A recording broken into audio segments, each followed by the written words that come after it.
Assalamualaikum warahmatullahi wabarakatuh.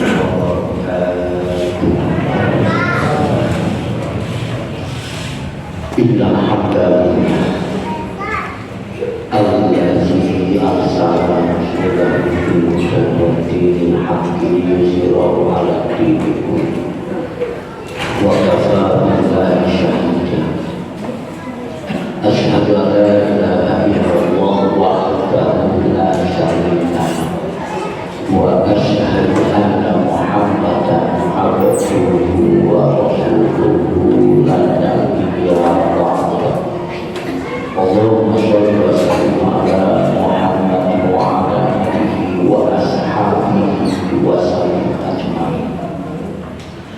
Qala Allah ta'ala fi kitabihil karim. A'udzu billahi minasyaitonir rajim.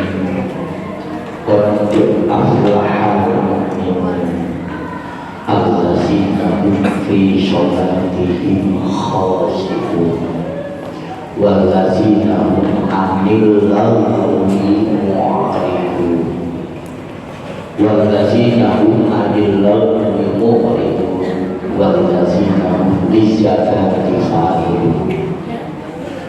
Wa qala Rasulullah sallallahu alaihi wasallam man shoma Ramadan imanan wa ihtisaban ghufira lahu ma taqaddama min dhanbihi. Hadirin jamaah tarawih yang dimuliakan oleh Allah, puji syukur alhamdulillah rabbil alamin. Malam ini Allah kasih sayang sama kita. Kasih sayang Allah ujung kita masih diberi kesempatan untuk hidup pada malam ini. Betapa banyak saudara-saudara kita yang tidak diberi kesempatan oleh Allah untuk hidup pada malam ini, atau mungkin kemarin, atau minggu yang lalu, atau bulan yang lalu, tidak diberi kesempatan hidup oleh Allah. Dan kita diberi kesempatan hidup oleh Allah ini, kita pergunakan untuk mencari ridha Allah dalam rangka menunaikan ibadah sholat fardu isya dan tarawih serta qiraatul ta'lim. Dan insyaallah nanti akan kita duduk dengan witir. Mudah-mudahan serangkaian acara ibadah yang kita lakukan pada malam hari ini betul-betul diridhoi oleh Allah Subhanahu wa Ta'ala. Kedua, juga beserta salam tetap limpahkan kepada junjungan kita Nabi Muhammad sallallahu alaihi wasallam, karena beliau termasuk uswah hasanah bagi kita semuanya. Hadirin jamaah sholat tarawih yang dimuliakan oleh Allah, saya teringat di Al-Quran itu ada beberapa kewajiban. Setiap kewajiban itu ada dua kewajiban. Bila salah satu dari dua kewajiban itu tidak dilakukan, maka yang satu itu pasti ditolak oleh Allah. Yang pertama, setiap ada ayat yang bunyinya atiiullah, mesti diikuti wa atiiur rasul. Siapa yang taat kepada Allah harus taat kepada Rasul. Siapa yang hanya taat kepada Allah saja, tidak taat kepada Rasul, maka ketaatannya kepada Allah itu ditolak oleh Allah. Atau sebaliknya, siapa yang hanya taat kepada Rasul tapi tidak taat kepada Allah, maka ketaatan kepada Rasul itu juga ditolak. Apalagi dia tidak taat kepada Allah dan tidak taat kepada Rasul, dia justru taat kepada makhluknya Allah, bukan taat kepada Rasul, kepada Allah dan juga kepada Rasul, maka ini jelas salah. Apa ada ajaran?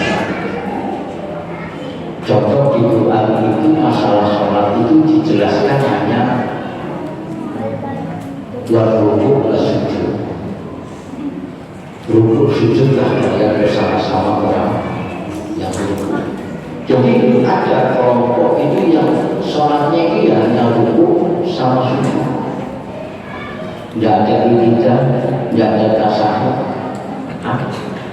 Bahkan dulu sudah diinstruksikan, saya masih aktivis Al-Falah itu tahun 90-an, itu telah disampaikan bahwa di Surabaya itu ada kelompok yang hanya taat kepada Allah tapi tidak taat kepada Allah. Padahal di dalam Quran itu jelas, qul in kuntum tuhibbunallaha fattabi'uni yuhibbukumullah. Katakanlah, jikalau kalian itu cinta kepada Allah, fattabi'uni, maka ikutilah aku, maksudnya Rasulullah. Yuhibbukumullah, apapun yang kalian lakukan karena mengikuti Rasulullah Muhammad SAW, beribadah kepada Nabi, maka apa yang kita lakukan itu akan dicintai oleh Allah. Karena itu para jemaah rahimahumullah, hati-hati di era seperti saat ini. Banyak yang memiliki pemahaman yang salah. Saya tidak menyebutkan di sini, saya khawatir salah paham. Tapi yang penting adalah bagaimana kita betul-betul taat kepada Allah dan juga taat kepada Rasul sesuai dengan Al-Quran dan hadisnya. Ini yang terpenting, karena Nabi berwasiat sebelum beliau wafat, kalau tufikum amroni langkadilu bimasikum, telah aku tinggalkan dua perkara. Jika kalian mau berpegang teguh terhadap dua perkara itu, kalian tidak akan pernah tersesat hidup di dunia maupun hidup di alam akhirat. Jadi taruh hukum Allah ini lantaran dua mata satu bihima kita Allah wa sunnatul Rasul. Yang kedua, ada kewajiban sholat di Quran. Setiap ada perintah kewajiban sholat itu mesti diikuti zakat. Kalau nggak zakat mesti infak. Kalau nggak infak mesti sedekah. Kalau nggak sedekah kurban. Berarti kan benar ya Pak. Contoh di dalam Quran surat Al-Baqarah ayat yang ketiga, allazina yu'minuna bil ghaibi wa yuqimuna shalah wa mimma razaqnahum yunfiqun. Ciri orang yang bertakwa yang sebenarnya itu, ciri muttaqin yang sebenarnya itu, kata Allah dalam Quran surat Al-Baqarah itu, satu, dia percaya adanya yang gaib, Allah, malaikat Allah, sampai akhirnya hari akhir, terdapat dalam rukun iman.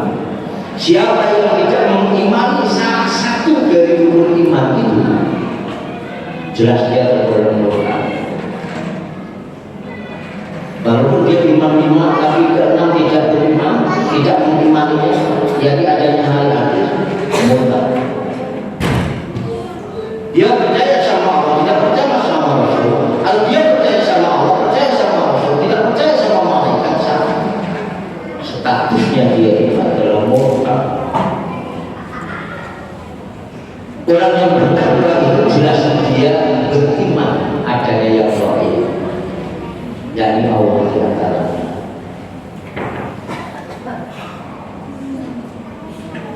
Wa yuqimuna shalah, ciri yang kedua itu mendirikan sholat, bukan mengerjakan sholat. Di Quran itu bunyinya bukan amalan tapi iman. Mengamalkan, mengerjakan dengan mendirikan itu beda. Kalau mengerjakan sholat itu sekedar gugur kewajiban, tapi kalau mendirikan sholat beda. Makanya pantas kalau ada ayat bahwa fawailun lil musallin, celaka orang-orang yang sholat. Kenapa orang yang sholat kok celaka? Alladzina hum an sholatihim sahun, yaitu golongannya orang-orang yang dia itu sahun, lalai. Lalai itu maksudnya begini, Mencuri sandal itu pantas dilakukan orang yang nggak sholat. Orang yang sholat kok mencuri sandal, itu namanya sabu.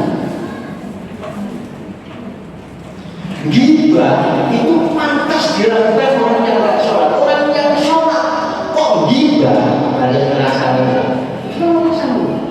Pak, Bu, ini beneran nih.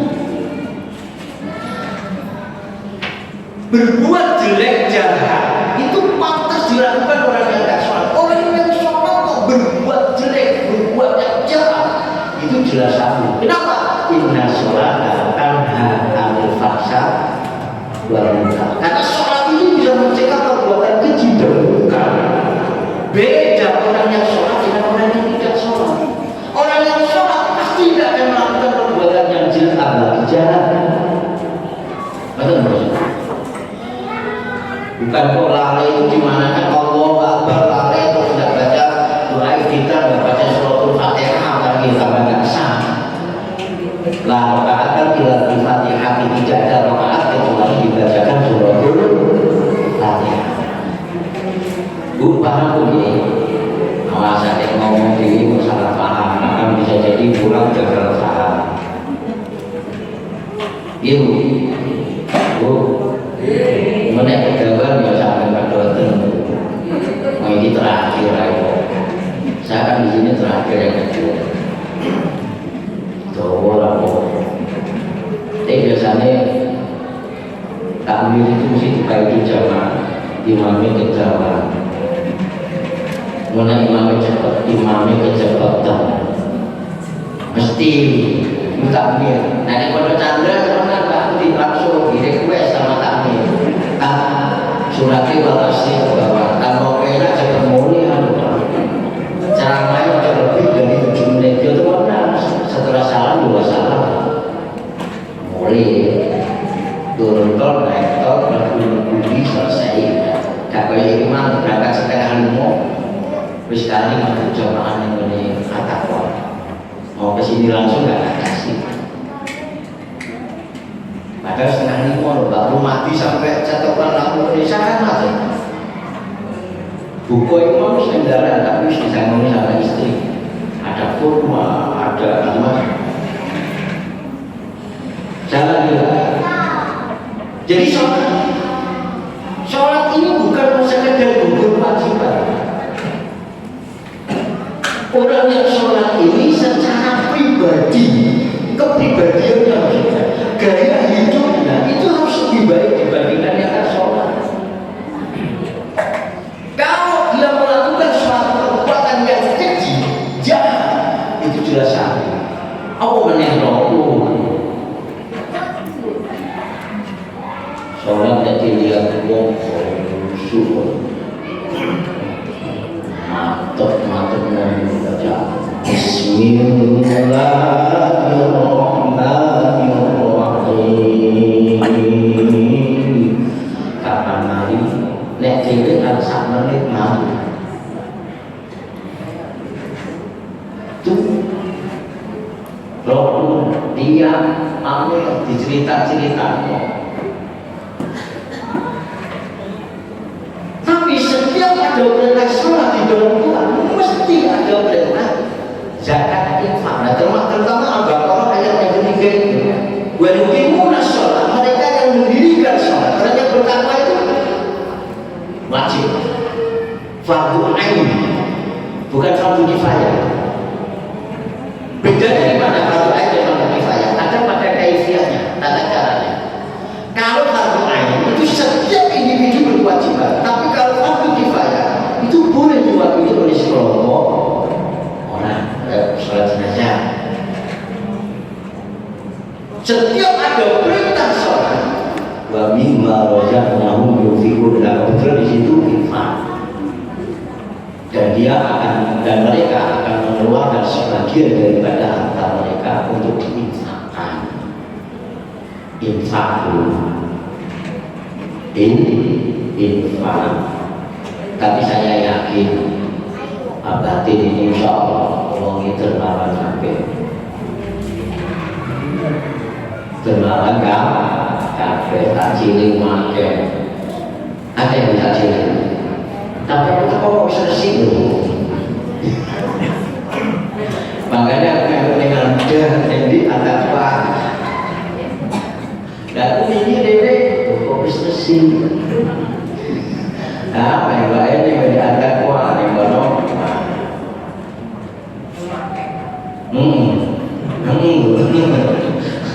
Enggak, saya kan kebetulan agak jauh. Ya kalau saya sama dari rumah, kalau enggak, kan berarti saya musafir. Biasanya saya dari sekolah kantor langsung ke sini. Gak mungkin aku ada di warung bisik, itu takjil juga mungkin pasti ini langsung. Waduh, tapi aku pernah tahu ini karena ya aku boleh. Orang kan enggak, makanya dari situ. Nah, ini sama dengan Kota Baru. Tapi kemarin saya daftarnya kedua, masa disuruh macam-macam. Terus saya tanya, ini Ustaznya lain juga begini. Ya iya Ustaz, memang benar sampai ya. Kamu kopi tiga meja kursi, bisa jarak di waktu itu.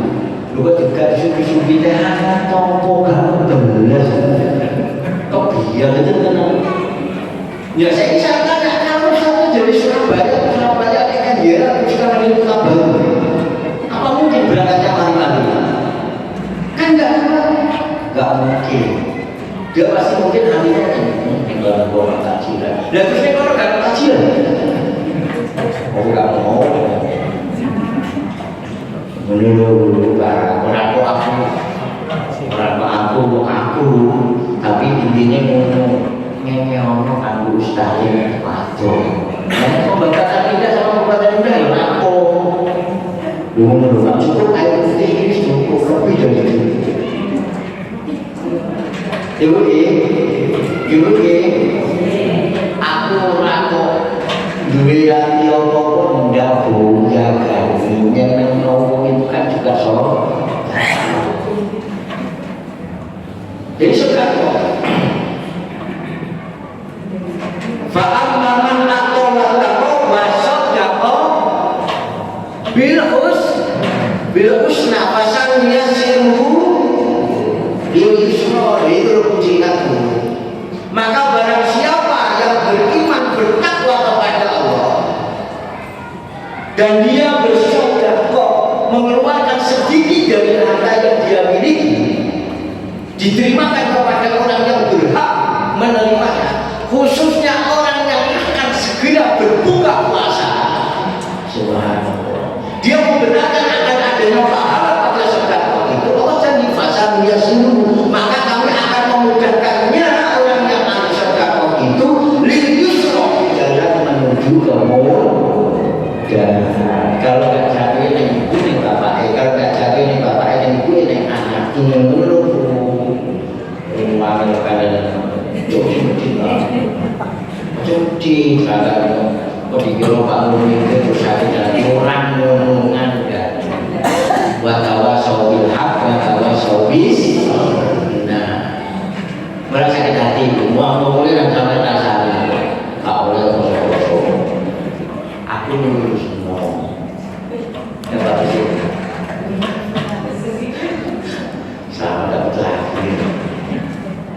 Jadi bagi manusia kamu cuma ibarat sebagai dari harta yang kita miliki. Mumpung Ramadan, al-jannatu mustaqatun li arba'a, surga itu menunggu menanti 4 golongan orang. Siapa 4 golongan orang yang dinantikan dirindukan oleh surga Allah? Yang pertama talil Quran, orang yang suka baca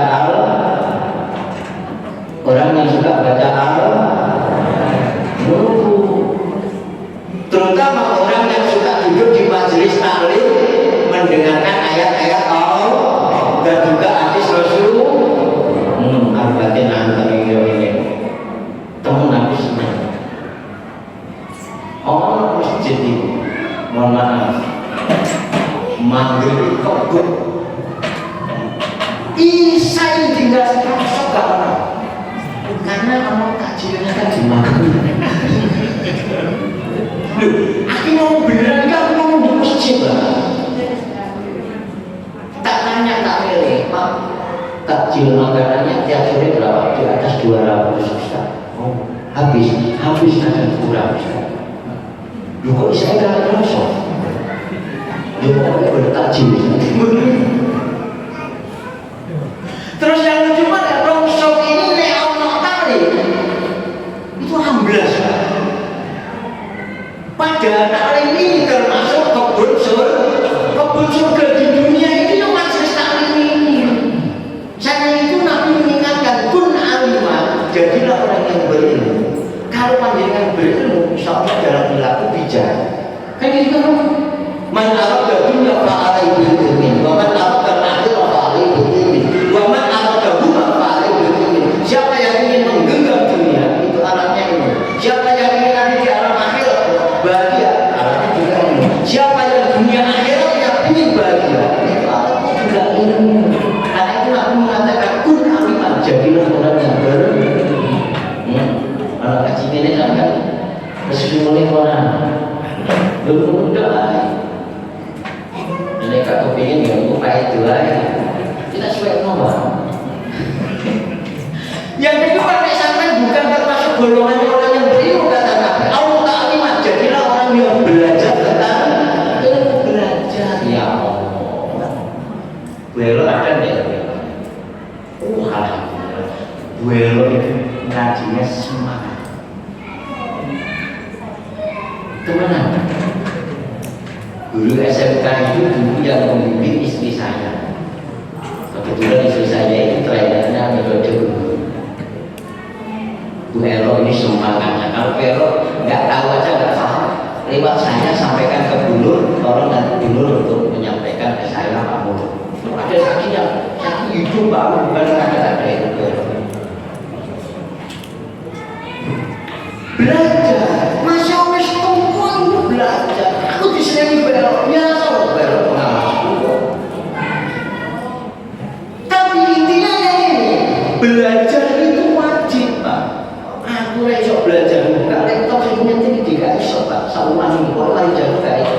Mungkin aku ini kayak emosi ketinggalan belok, apa kan?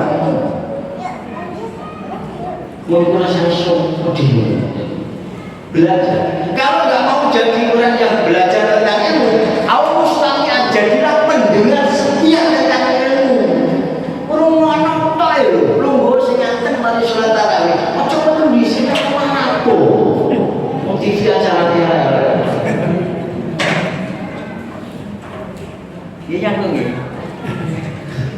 Yang terakhir dari Nabi, Allah muhibah, mereka jadi orang yang berilmu, jadi orang yang belajar tentang ilmu, jadi pendengar setia tentang ilmu. Yang terakhir jadi pecinta tentang ilmu. Seneng kok kalau ulama, kalau kiai, kalau ustaz. Semuanya nek bahasane guru biyen ya. Bergaulah orang yang di atasmu, tapi jangan dengan orang yang di bawah. Bahasa nek sampai bergaul kepada orang yang ahli baca Quran, insyaallah ulama. Nek ketemuan, berarti kok betul ya. Sampai panjangan sendiri itu bahasa kiai saya Pak. Waktu naik pondok guru naik PKI. Bergaulah orang yang ada di atas sama dengan, tapi jangan abaikan orang yang di bawah. Nek sampai bergaul sama orang kaya, sampai kok gak kaya itu dibagi ternyata. Berarti gak pintar. Dan kiai saya karena itu ngomong nek sampai bergaul kepada orang yang pintar tentang Quran, tentang hadis, sampai gak pengen pintar. Walau takut khotisan, janganlah kamu menjadi orang yang kelima, yaitu orang yang rusak. Siapa orang yang rusak itu? Yaitu gak berilmu, gak mau belajar ilmu, gak mau mendengarkan ilmu, dan tidak cinta terhadap orang yang berilmu. Rusak jadi, ya rusak jadi. Waktu itu masalah majelis taklim khusyuk. Iya Pak, benar. Kemudian malam minggu ini masih orang atur untuk karaoke. Kalau dulu enggak. Lanjut. Jadi setiap ada perintah sholat itu ada perintah imam. Terus ayat yang saya baca tadi surat Al-Bayyinah yang pertama ini. Di sana ada wa yuqimus sholat wa yutuz zakat. Zakat apa dereng? Zakat apa dereng? Ayo ndak ditentangin. wis dibuka zakat malnya dikeluarkan. Wong GKI itu ada sing takon ngene. Setelah kurma itu kan kurma SSSS, tidak tahu S-nya berapa jumlahnya. Dia ditanya dulu kan, mau kemana-mana dekat, mau ke kamar mandi dekat, mau ke dapur dekat. Muni kok sing takon ngene, aku punya uang sekian, aku wajib zakat apa tidak? Saya cuma ngomong gini dong, singkat saja diterangkan dulu apa-apa. Dalam Islam insya Allah ulama sepakat Basarnas itu sepakat 85 gram harus zakat mal. Dulu ini 93 ke 92,3 gram. Tak gawe yang standar 85. Mas Antam itu kalau tidak salah 1.200.000. Kira 1 juta. 1 juta gitu Mas Antam. Gara standar 1 juta. Kalau 1 juta berarti panjenengan punya nggak uang 85 juta lebih Ustaz. Luar biasa. Lebihnya berapa? Masa disebut Ustaz? Ya nggak apa kan? Ini cuma buat bayar 4 makan dong. Yang tahu kan aku baru sampai 130 sekian. Oh, nek 130 sekian yang dizakati itu adalah yang 85 jutanya. Selebih 85 juta itu punya 2,5%-nya dia diambilnya. Sudah karena zakat mal itu ada istilah khaul dan ada istilah nisab, Pak. Kecuali kalau 2 kali lipatnya.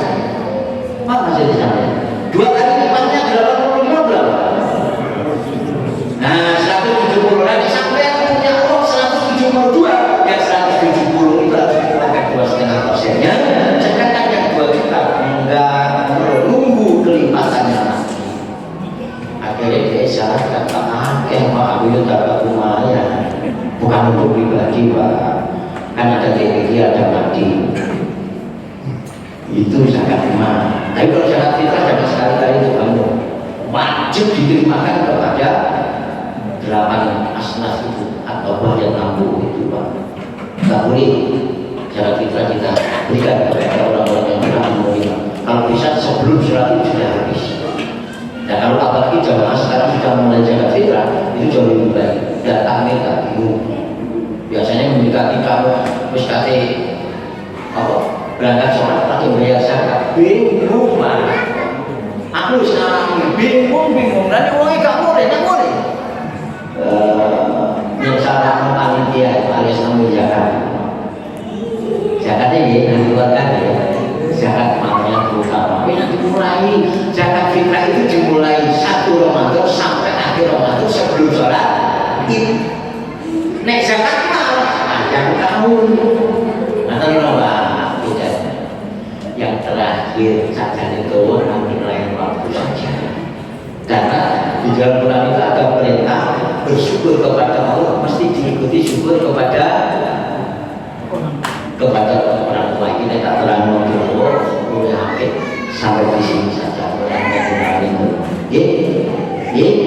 cukup ngapunten kalau kepanjangan. Demikian yang bisa saya sampaikan, kurang lebihnya mohon maaf. Billahi taufiq wal hidayah. Wassalamualaikum warahmatullahi wabarakatuh.